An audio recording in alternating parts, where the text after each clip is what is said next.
Olá, olá, tudo bem? Sejam bem-vindos a mais uma live de língua portuguesa aqui para o canal da MGL Concursos.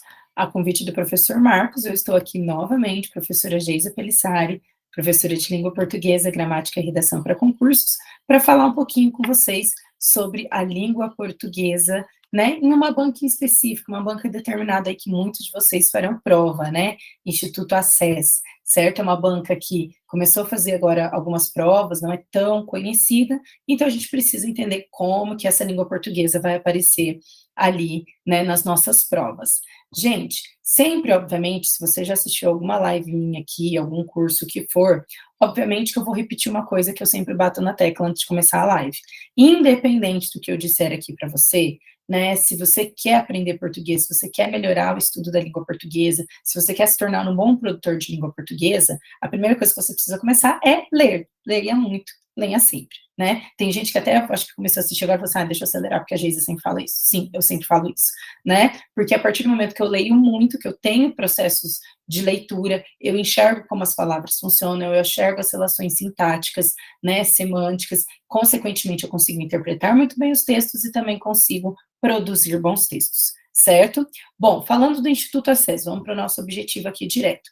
Quando eu falo dessa banca, é uma banca pequena, como eu mencionei, que não é que está surgindo, né, está surgindo, ela já existe, mas assim, né, é uma banca que começou a pegar vários concursos aí de município, de prefeituras e tudo mais. Então, ela está ganhando um certo destaque nesse aspecto. E aí, como ela começou, né, a ter muita demanda, a gente, né, precisamos falar sobre o Instituto Acess, ou também só Acess, tá? Vocês podem encontrar aí provas deles, ou ouvir falar sobre eles, tanto como Instituto Acess, como só Acess. É a mesma coisa da OCP, que também, né, ficou a OCP, ou Instituto OCP, tá? E aí, essa é uma banca que, o lado bom dela, ela cobra coisas que outras bancas costumam cobrar, então tem coisas aqui que a gente vai bater na mesma tecla. Quais seriam esses assuntos, Geisa? A interpretação de texto, é óbvio, tá? E lembre-se, na interpretação de texto, a resposta está no texto. Então, ela vai falar de interpretação de texto, não preciso nem dizer. Dentro dessa questão de interpretação de texto, né, aquela questão de sobre o texto, o autor defende, que é uma dessas questões, temos duas questões que aparecem com frequência. Uma questão em relação envolvendo sinônimos. O que são sinônimos? Palavras semelhantes, né, no significado. Então, é uma coisa que o Instituto Acess gosta de cobrar nas suas provas, sejam provas que nós tenhamos 5 questões, 8 questões, 10 questões, 15 questões, porque tudo depende do concurso, tá? Mas eles gostam de cobrar essa questão do sinônimo, né? A palavra tal, lá no trecho tal, poderia ser substituída sem prejuízo de sentido por, né? E aí você tem ali a opção. Então, interpretação de texto, substituição, sinônimos, que também é interpretação de texto, tá? Mas é um link ali. E características do texto, né? Como assim características do texto? Se for uma reportagem, ele pode mencionar, por exemplo, que há bastante referência sobre argumentos de autoridade, dados estatísticos dentro desse texto. Se for uma notícia, ele pode perguntar se é um texto informativo, injuntivo, dissertativo, então é informativo, né? Ele pode perguntar coisas envolvendo o texto. O que predomina nesse texto? Predomina o posicionamento, a argumentação, então é um texto argumentativo. Predomina somente a exposição de informações sem posição do autor, então é expositivo. Predomina a ordem, né, quando você dá a ordem, que é a injunção. Então, eles gostam de trabalhar com essas relações. Quando não vem essa sobre, né, sobre como é o texto, a gente chama isso de tipologia textual, pode vir qual é o gênero textual. E aí, gênero textual, perguntando se é reportagem, se é artigo de opinião, se é notícia, né, se é artigo de divulgação científica. Então, pensando na área de interpretação, a gente vai ter, provavelmente, 3 tipos de questões envolvendo isso. Uma de interpretação sobre o texto em si, e aí uma ou duas, vai depender do número de questões do seu concurso, abordando a questão da tipologia textual e do gênero textual, tá? Não estou dizendo que viriam as duas, viria uma ou outra, geralmente, tá? Além da questão dos sinônimos, beleza? Bom, além dessa parte que é mais interpretação de texto, a gente pode esperar claramente uma questão sobre conjunções e uma questão sobre verbos, tá? Eles cobram com certeza uma questão sobre conjunções, uma questão sobre verbos. Se você está assistindo essa aula, já assistiu a outras, eu já disse, vai no Google, eu não tenho material disso, ou já assisti aula de outro professor sobre isso, vai no Google, dá um Google aí, né, tabela das conjunções, conjunções subordinativas, conjunções coordenativas, aprenda o sentido de cada uma delas, porque você chega lá na hora e troca tranquilamente e acerta, tá? Quanto a verbos, gente, verbo é uma classe gramatical, é a classe gramatical mais importante da língua portuguesa. Então, a única coisa que eu posso dizer para vocês é estudem, estudem, estudem os verbos, né? Se dediquem ao estudo dos verbos, principalmente, galera, eu sei que às vezes é difícil e é chato, né? Eu gosto de professor de português, mas eu sei que é difícil e é chato. Por exemplo, eu não suporto, né, a parte de informática, né? Se eu for fazer um concurso, eu fico, meu Deus, eu tenho que estudar toda aquela parte de informática. Então, eu sei que é difícil, eu sei que às vezes é chato. Então, foca, quando você for para verbos, foca no estudo dos modos e dos tempos. E eu sei que é chatinho, mas assim, se precisar, sei lá, seu concurso é daqui 2 meses, daqui 45 dias, daqui 3 meses, cara, decora. Se o objetivo é passar primeiro, decora, depois você estuda isso a fundo. Então, quais são os 3 modos verbais que nós temos? Que são apenas 3, né? Indicativo, subjuntivo e imperativo. Quais são os tempos dentro de cada modo? Tal modo vai ter presente, passado, futuro, mas aí tem o passado perfeito, passado imperfeito, passado mais que perfeito, né? Que é o pretérito, que a gente vai chamar. Enfim, eles vão cobrar essas relações, tá? Então, você precisa entender sobre isso, beleza? Pode ser que venham pronomes, tá? Eu olhei várias provas da banca, estudei essa banca a fundo. Tem prova que vem pronome, tem prova que não vem pronome, depende muito, né? Pode ser uma questão literalmente sobre pronome, mas pode ser uma questão envolvendo pronome e coesão, coesão referencial, coesão, né? Perdão, coesão referencial anafórica, coesão referencial catafórica, tá? Então, caso venha, o pronome ele pode vir ou sobre pronome em si ou sobre envolvendo a coesão. Saindo das classes gramaticais, é uma banca que cobra pontuação, tá? Se a gente for para a sintaxe de modo mais amplo, assim, se preocupem com pontuação, uso da vírgula, se preocupem com concordância verbal e se preocupem com o sinal, o acento indicativo de crase, tá? Mas é uma banca chatinha. E quando eu falo de banca chatinha, é que ela vai cobrar algo que, por exemplo, bancas maiores não cobram, que é a função sintática dos termos. Geisa, o que isso seria? Sabe quando você estuda sujeito, objeto direto, objeto indireto, complemento nominal, esses nomes que você fala que estudou na vida, mas você não lembra? Então, né, sinto lhe informar que você vai ter que aprender, porque, sim, é uma banca que toda a prova deles, pelo menos uma questão sobre isso vem, né? Obviamente que depende dos seus objetivos. Para você errar uma questão, tá ok, beleza. Mas se uma questão pode custar a sua aprovação, tenha certeza que vale a pena você se aprofundar nisso, tá? E, infelizmente, e assim, eu acho o nível dela nesse quesito muito bom e difícil, porque tem algumas provas que eles colocam, né, eles grifam o termo, eles falam que o termo funciona, sei lá, como objeto direto, e eles querem que você marque a alternativa que também tem um objeto direto. Lindo, perfeito, se for assim, porque é mais fácil. Mas muitas das provas deles, eles simplesmente grifam uma expressão e falam, né, assinale a alternativa que possui grifado, né, a classificação da mesma função sintática do trecho em destaque. Então, assim, eles nem dão o nome da função. Você tem que primeiro no enunciado descobrir, né, fazer a análise para saber a função sintática e depois, né, procurar aquela que corresponda. Então, assim, é muito mais difícil isso, porque pelo menos se ele te dá um nome, você aciona aí no seu conhecimento de Mutoba, pode ser sobre isso ou sobre aquilo. Então, tudo depende, né? Vai aí, geralmente, quando é nível superior, ela é mais difícil assim. Quando é nível médio, pode ser nesse nível difícil ou ainda, né, aquela mais grifada falando a função, tá? Então, a gente tem várias relações aí possíveis. E uma coisa que eu também vi aparecer pode vir a acentuação gráfica, tá? Que é mais corriqueiro, mas pode vir aquilo que compõe a ideia de acentuação gráfica. Para você saber acento, você tem que saber o que é ditongo, o que é hiato, o que é encontro consonantal, o que é encontro vocálico. Então, assim, se vier uma questão de acentuação, eu acho mais fácil. Vamos torcer para que venha isso na sua prova. Mas pode ser que não venha esse conteúdo da acentuação, mas venha a fonologia, né? Então, se tem qual a palavra que tem hiato, qual é a palavra que tem um ditongo crescente, e isso é um pré-estudo da acentuação gráfica, porque você estuda acentuação gráfica, antes disso você estuda fonologia, tá? Então, isso seria mais ou menos um estudo da prova do Instituto Acess, tá? Se for para eu citar ainda uma coisa ou outra que aparece um pouco, às vezes orações, né? Oração coordenada, oração subordinada, classificar. Mas mais difícil, né? Por exemplo, outras bancas que eu já gravei live aqui para vocês, eu poderia dizer, não, essa banca vai trazer uma questão sobre orações. Aqui já seria mais as funções sintáticas, tá? Então, eu vou diminuir a minha tela. Eu sempre diminuo errado, vamos ver se eu vou acertar. Errei de novo, E vou apresentar aqui para vocês, né, a prova que eu trouxe para a gente comprovar isso, para falar, pessoal, tá vendo? Eu falei que cai, cai, tá? Então a gente tem um texto, como sempre, tá? Texto tranquilo, ó, né? Aqui no meus slides eram 3 partes, mas pode dar menos, tá?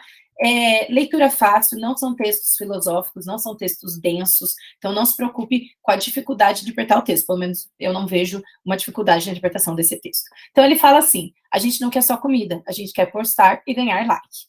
Viva a internet! Antigamente era preciso berrar, de preferência de cima de um montinho, aquilo que você queria tornar público. Se fosse um sermão, era preciso descolar uma montanha.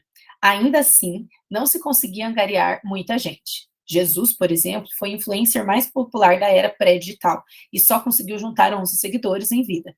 Parece que tinha um 12º, mas deu um unfollow. A internet operou uma revolução. Qualquer um consegue atingir o mundo inteiro. Quantos talentos desconhecidos vão surgir? Pensou-se. Quanta ciência, quanta poesia. Ledo engano. Desde que meu bebê nasceu, eu não consegui tempo para fazer cocô. Postou hoje de manhã a mãe de um recém-nascido. Sem tempo para nada. Embora eu não tenha conseguido tempo para fazer cocô, vale notar que ela conseguiu postar essa frase no Facebook e em seguida responder aos comentários, o que deixa muito claro quais são as prioridades da minha geração. Sim, faço parte dela. E minhas redes sociais não me deixam negar. Acabei de postar no Instagram um pedaço do meu sapato pisando sobre um azulejo com a legenda "O chão que eu piso".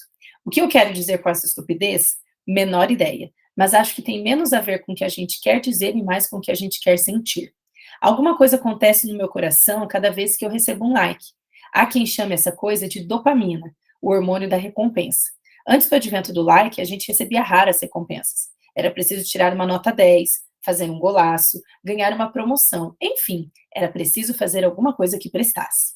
E eis que o demônio inventou o like, a dopamina ao alcance dos dedos. Basta um clique. Todo mundo virou junkie. O like é a nova heroína. Olha para o seu lado, um pai posta que ama passar tempo com o filho enquanto o bebê torra ao sol desesperado. Um espectador posta que está amando ver o show de rock que ele não vê. Um insone posta que não está conseguindo dormir sem perceber que dá para postar e dormir ao mesmo tempo. Não importa. Entre dormir e colher like, ela prefere o like. Tudo, Simba, tudo que o sol toca, a comida, o drink, o cachorro, o filho, o cão, o teto, tudo passou a ser visto como fonte indireta de dopamina. Nesses momentos, é bom lembrar da frase do cacique Seattle: quando a última árvore tiver caído, quando o último rio tiver secado, quando o último peixe for pescado, vocês vão entender que não dava para comer like, né? E aí, aqui então o texto do Gregório do Vivier, de 2017, uma prova de 2020, tá? Isso é uma observação importante que eu interessa para você. Essa prova aqui que eu peguei não é de 2020, desculpa, 2021, tá? Foi uma das provas que ocorreu ali no início de 2021, depois fechou de novo tudo para a pandemia e reabriu. Então, a prova é de 2021, mas o texto é de 2017. O que isso nos mostra, tá? E dando uma folhada em várias provas.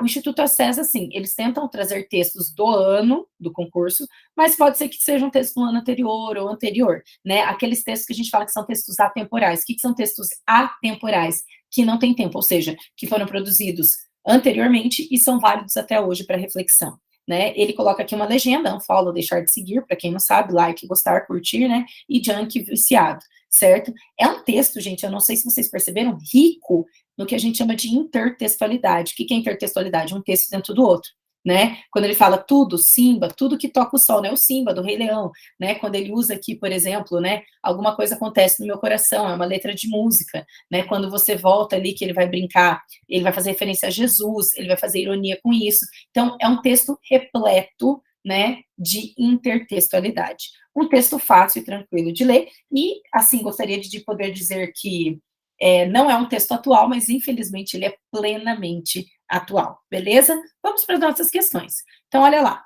Lembra que eu falei para vocês que quando aparecer, né, pronome, né, geralmente esse pronome pode estar ou sobre ele mesmo, falando, classifica o pronome, um pronome pessoal, um pronome possessivo, ou trata-se da análise da coesão, né, da coesão, beleza? Então, quando geralmente aparece pronome, aparece envolvendo coesão, tá? A gente pode ter, uma coisa importante de lembrar aqui, quando eu falo de coesão, eu posso ter duas coesões que aparecem muito: a coesão sequencial, que é até uma das opções ali, e a coesão referencial, tá? A coesão referencial também é chamada de coesão remissiva.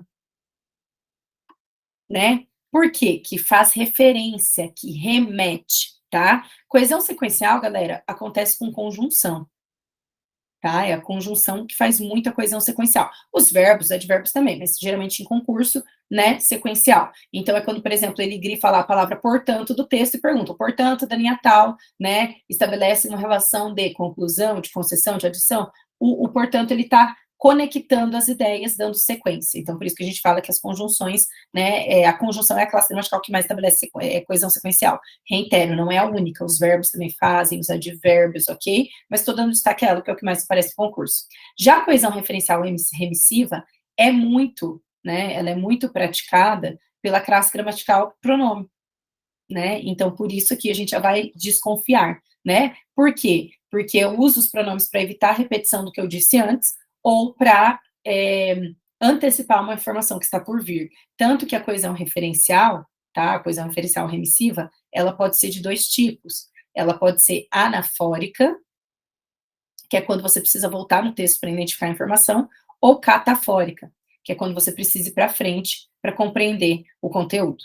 Beleza? Até já aproveitando aqui as alternativas do exercício, nominalização é quando você transforma um verbo ou outra classe gramatical em um nome, que é nome mesmo, substantivo, tá? Então, quando você usa substantivos para fazer referência, então você está fazendo um resumo. Você coloca o autor defende que não sei o quê, o escritor também, o filósofo, você está usando nomes, tá? E, obviamente, que a nominalização vincula também a ideia de sinônimos. O que são sinônimos? Palavras semelhantes, né? Algo que é semelhante. E elipse é a omissão. Elipse é uma figura de linguagem do aspecto da sintaxe que a gente chama de omissão, né? O apagamento ou omissão de um termo que está subentendido, tá? Então, quando eu vejo o trecho aqui da linha 19 e 20, sim, faço parte dela e minhas redes sociais não me deixam negar. O recurso acima, utilizado pelo autor para se referir ao vocábulo geração, então vamos voltar no texto só para vocês verem, tá? Ele fala aqui, ó, sim, faço parte dela e minhas redes sociais. Vamos voltar. Ele falou aqui no final assim, embora eu não tenha conseguido tempo para fazer cocô, vale notar que ela conseguiu postar essa frase no Facebook e em seguida responder aos comentários, o que deixa muito claro quais são as prioridades da minha geração, né? Ele colocou minha geração. E aí, sim, faço parte dela. Dela o quê? Dessa geração, tá? Disso que ele está falando. Então, o recurso que seja utilizado para se referir ao vocábulo geração, citado no parágrafo anterior, né, vai ser chamado de coesão referencial. Por quê? Porque você vai voltar no texto justamente para identificar aquilo, tá? Então, você tem aqui totalmente a coesão referencial ou remissiva, que vai retomar o que está sendo dito, beleza? Então, retoma. Uma dica, ela é uma coesão remissiva anafórica. Porque, para eu identificar quem era o dela, eu voltei no texto, tá? Se fosse catafórica, seria para você saber o dela, você teria que continuar lendo para descobrir. Beleza? Então, questão 1, letra B. Questão 2, sobre o texto de fato, né? Sobre as informações do texto. E assim, uma coisa que eu sempre digo para os alunos, a resposta está no texto, tá? Porque está escrito no texto, o autor, então volta no texto para confirmar aquilo, né? Se você pensar, é a letra B que está correta, é a letra D, né? A letra E, a letra C, não sei. Volta no texto que a resposta está no texto. Então, o autor faz uma explanação, né, uma explicação, com ênfase na vida facilitada pela internet e defende que a vida virtual é mais atraente e, sobretudo, fundamental. Erradíssima, principalmente por causa daqui. Ele defende que a vida virtual é mais atraente? Sim. Tanto que quando ele dá o exemplo da mãe que prefere postar no Facebook, não dá tempo de fazer cocô e comentar, é muito mais atraente ela estar ali respondendo do que estar tentando fazer cocô cuidando do filho, né? Só que quando você fala esse sobretudo, lembra o que significa sobretudo? Principalmente, tá? A palavra sobretudo significa principalmente. Então, ele está dizendo que principalmente fundamental. Não, ele não fala que é fundamental, porque ele está sendo irônico. Ele está fazendo uma crítica justamente a essa geração que, né, sente, quem sabe, essa dopamina ao ficar ali na internet. Beleza? Então, errada. B. O autor elenca uma série de vantagens da internet, principalmente a possibilidade de se tornar famoso e imprescindível na sociedade a partir do número de likes. Não, ele não está colocando uma série de vantagens, na verdade, ele está fazendo uma crítica ao que a gente, né, do modo como a gente usa a internet, que é a geração atual, né, e principalmente a possibilidade de tornar famoso imprescindível na sociedade. Você pode se tornar famoso. Se tornar famoso necessariamente é se tornar imprescindível, ou seja, necessário? Não, ele não falou disso. Então é errada. O autor afirma, letra C, que o advento do like trouxe para o meio social a possibilidade de se recriar e renovar, além de dar voz a muitos talentos desconhecidos. Não, gente, ele está sendo irônico, né? Se você voltar no texto, ele até fala, né, que quando se teve isso, ó, ali na linha 9 e 10, quantos talentos desconhecidos vão surgir, pensou-se, né? Quanta ciência, poesia, né? Lê do engano, não foi isso que surgiu, né? Foi as pessoas falando sobre, sei lá, momentos, eu não vou falar fúteis, mas momentos que não valeriam a pena, né, de se preocupar ali. Então, errado. D. O autor argumenta que o like tornou as pessoas viciadas nessa vida de recompensa, porque é uma criação divina. Em que momento está escrito, né? Ele foi irônico ao falar isso. O like não é uma criação de Deus, pelo amor de Deus, Nossa Senhora. Ele foi irônico, ele fala isso no texto sendo irônico, né? Tipo, como uma criação divina para trazer essa dopamina. Nada a ver, gente, pelo amor de Deus. D. O autor defende a internet e o like, mas afirma que é uma vida de superfícies. O que é superfície? Superficial. Pois há valores maiores na sociedade que precisam ser retomados. Se você leu esse texto, você entendeu esse texto, você achou esse texto incrível, porque eu achei, né? Ele é incrível. Cara, é justamente isso. Ele está acreditando, eu acabei de falar, né? Eu falei que eu não queria usar a palavra fútil, né? Mas é a ideia de superficial, né? De um grupo de futilidades ali, de superficialidades, beleza? Então, questão 2, letra E. Questão 3, olha lá. Lembra que eu falei que ao invés de aparecer acentuação, poderia vir envolvendo hiato e ditongo. Observe que vai vir os dois, né? A palavra em que a acentuação ocorre unicamente em vista da presença do hiato. Putz, é desesperador, né? Porque você ainda tem que saber a acentuação, mas você tem que saber o que é hiato. O que é hiato, né? É quando você tem uma vogal sozinha, tá? Ou seguida de S, né? Ou seguida de consoante. Seguida de consoante em uma sílaba. Tá? Então, ele está perguntando para a gente em qual palavra, olha lá, todas as palavras têm acento. Em qual dessas palavras o acento ocorreu por causa da presença do hiato? E aí vai ser justamente o que eu preciso lembrar? As vogais I, né? O I e U. Quando em hiato, tá? Quando hiato, recebem acento. Ok? Então, olha lá. Preferência. Aqui você tem uma paroxítona terminada em ditongo crescente. Não temos hiato. Público é uma proparoxítona, por isso que recebe acento. Todas as proparoxítonas são acentuadas. BB, oxítona terminada em E, que recebe acento. K, I, do. Opa, temos o I sozinho. O I, sozinho, ou seguido de S, né, quando em hiato, recebe acento. Pode marcar letra D. Beleza até aqui? Tranquilo? Prosseguindo.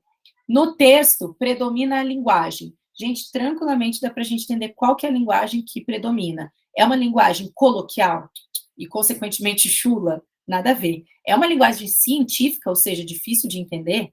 Não. É uma linguagem informativa? Está informando? Está informando. Eu não vou dizer que não está, né, informando. Mas observem, tá, que aí a pessoa já fala assim, não é uma informativa, porque seria o gênero notícia. Vou cortar aqui. Então, é uma linguagem formal. E aí a gente fica assim, vamos voltar no texto para confirmar. Viva a internet. Antigamente era preciso berrar. Opa, berrar. Né? De preferência de cima de um montinho. Aquilo que você queria tornar público. Se fosse um sermão, era preciso descolar uma montanha. Ainda assim, não se conseguia angariar muita gente, né? Jesus, por exemplo, foi influencer mais popular da era pré-digital. Gente, essas palavras, só no início, essas palavras são palavras que você usa no seu cotidiano, no dia a dia, ou são palavras totalmente formais? Elas não são um vocabulário formal, né? Ele vai colocar aqui, ó, tempo para fazer cocô. Olha aqui a variação linguística para, ao invés de escrever para. Entendem isso? Então, voltemos. Por que eu estou falando isso? Porque a maioria, tá, dessas pessoas, eu lembro que eu olhei sobre essa prova e as estatísticas, marcou a letra D, tá? E aí eu vou vir aqui e riscar a letra D. Ué, Geise, mas não tem gabarito? Tem. Eu fiz o raciocínio que a galera fez na hora do concurso para vocês verem que a gente erra.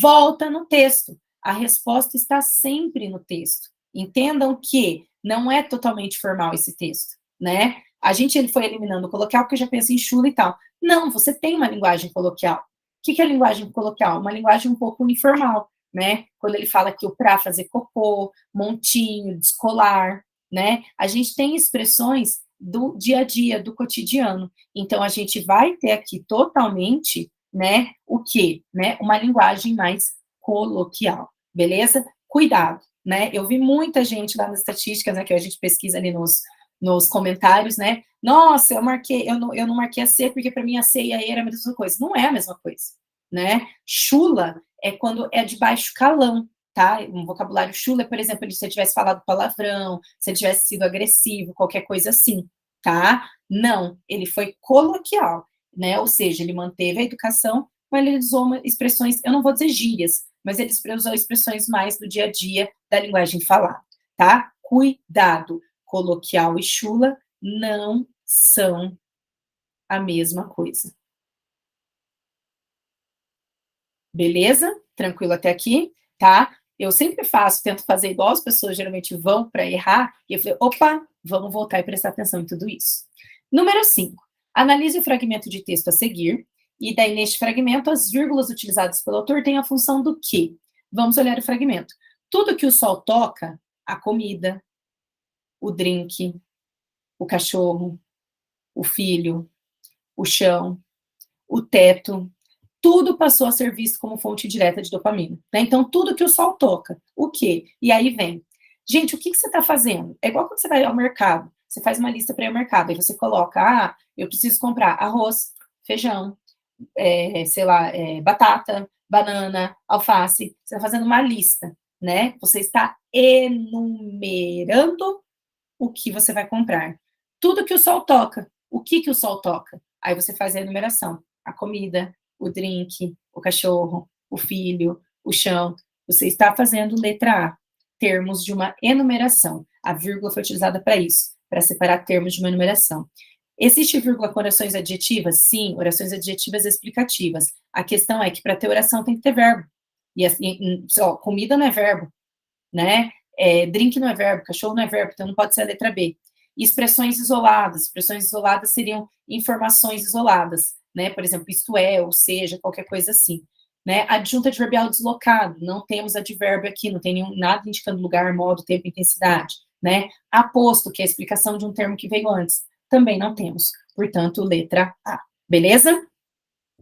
Se fosse um sermão, então, viu que eu sempre falo, né? Eu falei lá no início da aula, vai cair pontuação, aspecto, principalmente de vírgula. Gente, eu preciso saber os outros? Estude também travessão e parênteses, tá? Travessão e parênteses, no máximo 2 pontos, mas foque na vírgula, tá? 6, lembra que eu falei para vocês que vai cair conjunção. Tem uma coisa que eles gostam, né? Conjunção, também chamada de conectivo, de conector, de operador argumentativo, de marcador discursivo, enfim. Eu não sei aonde você estudou, com quem você estudou, mas qualquer um destes é possível, tá? Então, olha lá, se fosse um sermão, era preciso descolar uma montanha.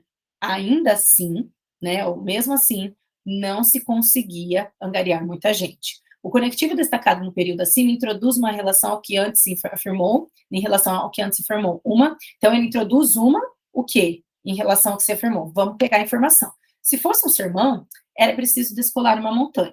Aí ele vem. Ainda assim, mesmo assim, embora, apesar disso, né, entretanto, você não conseguiria angariar muita gente, né? Mesmo com isso, você não conseguiria. Você está introduzindo o quê? Uma oposição, né? Se fosse um sermão, você precisava subir uma montanha.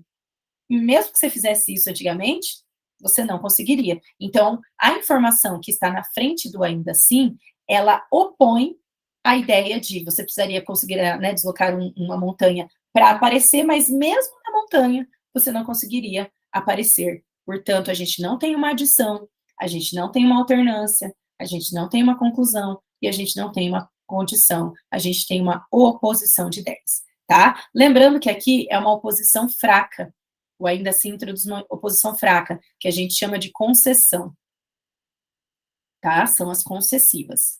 Beleza? Tranquilo? Bora lá, vamos encerrar isso daqui. Em uma frase, as palavras podem exercer as mais diversas funções sintáticas. Eu falei que isso cai.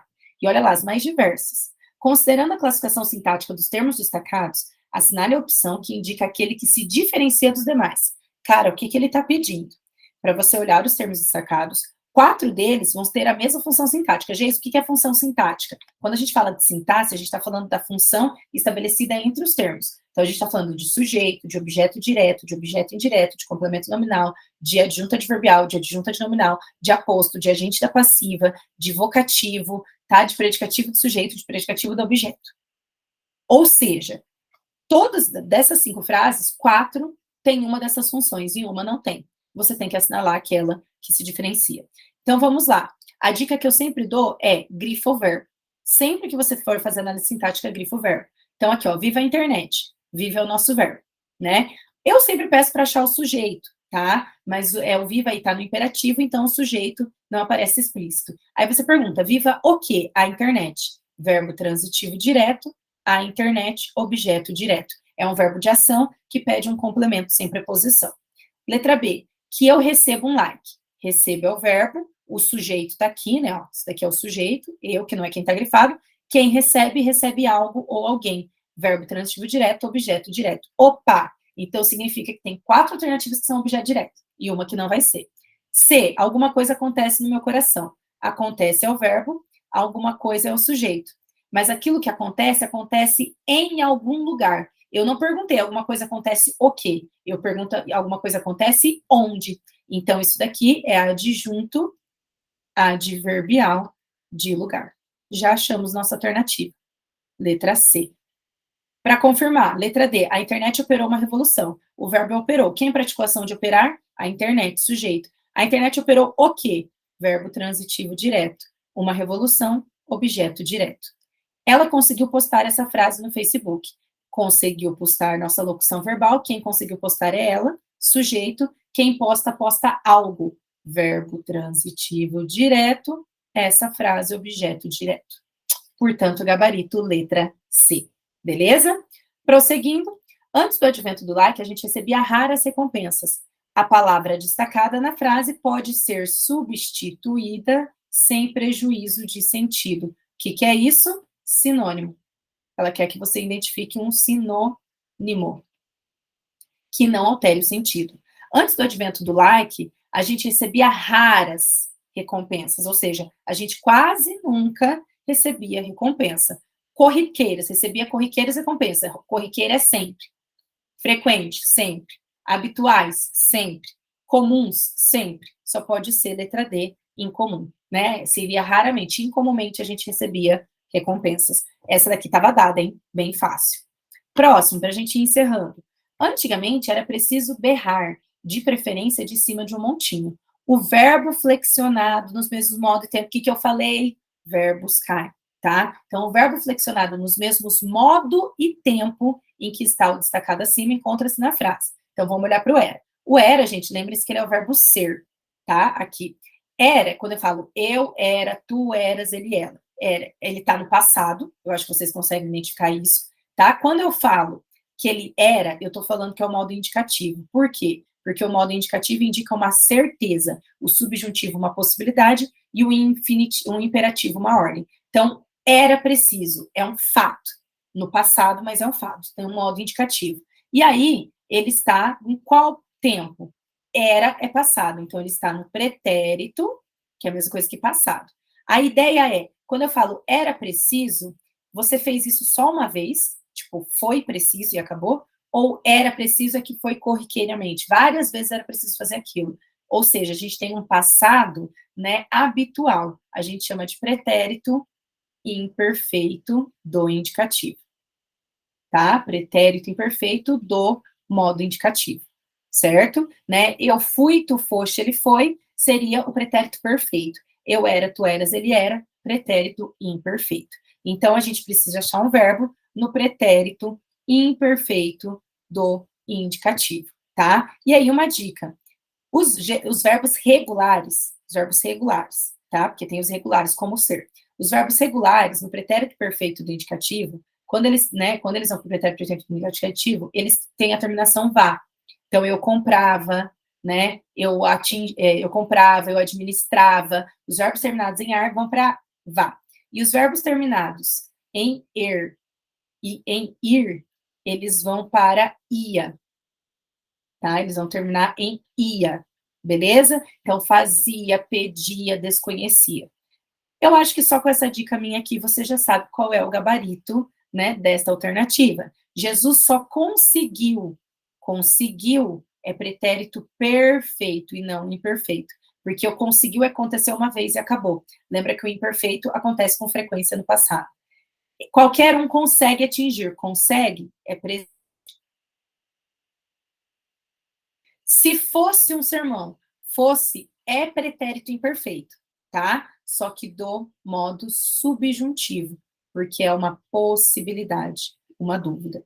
É pretérito imperfeito, mas do subjuntivo. E ele está pedindo no mesmo tempo e modo. Então não pode ser. Quantos talentos desconhecidos vão surgir? Futuro, né, gente? Daqui é futuro, tá? Eu diria que a letra B e a letra D você tinha que eliminar de cara, porque uma é presente e outra é futuro. E antes, letra E, antes do advento do like, a gente recebia raras recompensas. Olha a dica que eu te dei lá em cima. Perfeito, letra E. Pretérito imperfeito do indicativo. Beleza? Por fim, para a gente encerrar essa aula aqui, falando da banca, né, do Instituto Acesso, em relação à concordância verbal. Então, observe que nessa prova não caiu crase, mas caiu a concordância e pontuação. Se preocupem com concordância, pontuação e crase, tá? Sempre dessas três, duas vem, certo? Dependendo, obviamente, do número de questões, tá, gente? Se forem 5 questões, às vezes é somente uma. Então, assinale a afirmativa correta. Havia muitas pessoas recebendo likes por aquela postagem. Quando eu falo verbo haver, não sei se vocês se recordam, verbo haver, no sentido de existir, ele é a oração sem sujeito. Como ele é oração sem sujeito, ele não pode ir para o plural. Ele sempre fica, é o verbo haver. Ele sempre fica na terceira pessoa do singular. Então, tem gente que não marcaria a letra A, porque vão dizer que haviam muitas pessoas. Não, tá certíssimo. Havia muitas pessoas. Pode marcar o gabarito de a letra A. Letra B, mais de uma pessoa ficaram. Errado. Mais de uma pessoa ficara, né, viciada. Ali você tem um erro tanto de concordância verbal, daí quanto de concordância nominal, tá? Não. As pessoas têm pressa em postar suas viagens. Essa daqui tem que tomar muito cuidado. Ela tá errada por quê? Porque o verbo ter, né, concordando no plural, tem que ter o acento circunflexo, né? Ele fica no singular se fosse a pessoa tem, beleza? Letra D, já fazem mais de 3 horas.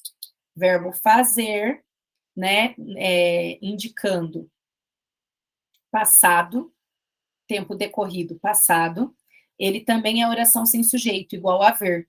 E ele também fica na terceira pessoa do singular, tá? Portanto, você elimina aqui o em, faz, beleza? A letra E, eu não preciso nem falar, né? A gente estamos. Acho que a letra E é a única bem óbvia que você jamais poderia aqui marcar. Ok? Gente, tentei mostrar para vocês mais ou menos como que a banca funciona, o que a gente pode esperar da língua portuguesa num concurso, né? Se você for fazer um concurso voltado para a banca Access, tá? Volta qualquer coisa no início da aula ali, pausa e anota todos, né, os quesitos que mais aparecem na língua portuguesa, mas, obviamente, né, são quesitos que mais aparecem, sim. Dá para você, em 2 meses, direcionar o estudo para esses tópicos? Sim. Mas lembre-se que a língua portuguesa é um todo, né? É como diria... Ah, esqueci o poeta que falou isso. Eu lembro que foi realismo, naturalismo, parnasianismo, né? A parte sem o todo não é a parte, né? O todo sem a parte não é todo. É a mesma coisa para a língua portuguesa, certo? A gente está pegando partes que caem, mas muitas vezes para você entender cada uma dessas partes, você precisa entender todo o ciclo da língua portuguesa, aí para fonologia, ortografia, morfologia, sintaxe e semântica. Beleza? Espero que vocês tenham gostado, tá? Obrigada aí pela presença de todo mundo, obrigado para quem assistiu, comentem aqui um monte, né? Qualquer coisa me sigam lá no Instagram, vem tirar uma dúvida, eu demoro para responder, mas eu respondo, porque eu falo demora para responder sim, às vezes é uma semana, mas eu respondo, tá? Obrigada novamente ao professor Marcos pelo convite e até a próxima, galera. Tchau, tchau, né? Bons estudos e sucesso aí na aprovação de vocês, ok? Até mais.